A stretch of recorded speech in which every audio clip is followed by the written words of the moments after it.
नमस्कार दोस्तों, मैं शिवानी वर्मा लोकगीत चैनल में आप लोगों का स्वागत करती हूं दोस्तों। और आज मैं लेकर आई हूं आप लोगों के बीच में एक प्यारा सा नकटा गीत है। बहुत ही प्यारा है ये कहरवा नकटा गीत। तो आप लोग ज़रूर सुने इस गीत को और बताइए कमेंट बॉक्स में कैसा लगा आप लोगों को। तो आइए सुने ये प्यारा सा नकटा गीत। जुल्मी नयन कजरा रे हो, कैसे डालूं कजरवा।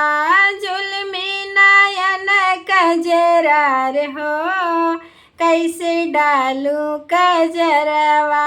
जुल्मी नयन कजरा रे हो, कैसे डालूं कजरवा।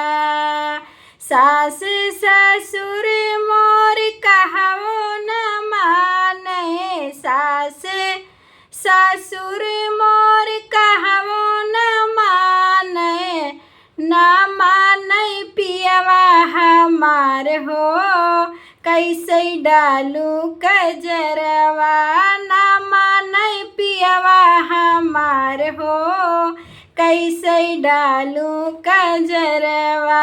जुल्मी नयन कजरा रे हो, कैसे डालूं कजरवा।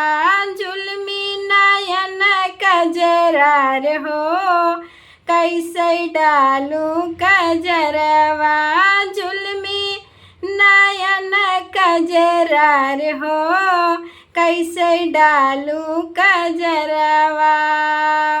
अब ही तो मोरी बारी उमरिया, अब ही तो मोरी बारी उमरिया, कैसे करूं सिंगार हो, कैसे डालूं कजरवा।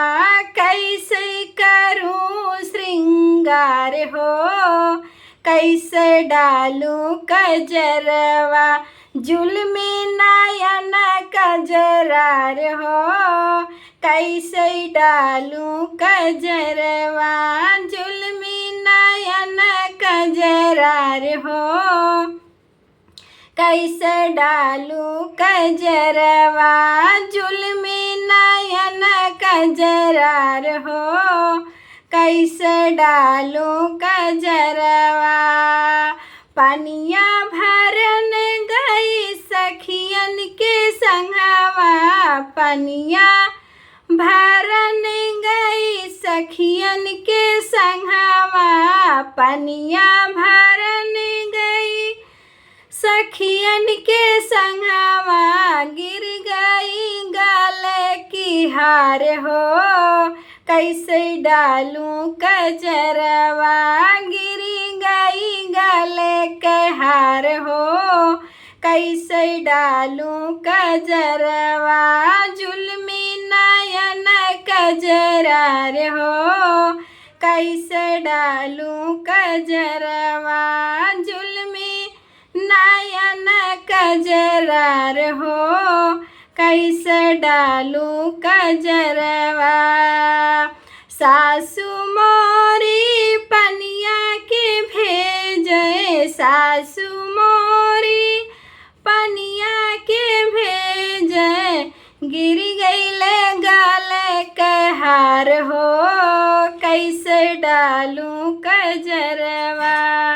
गिर गईले गले के हार हो, कैसे डालूं कजरवा।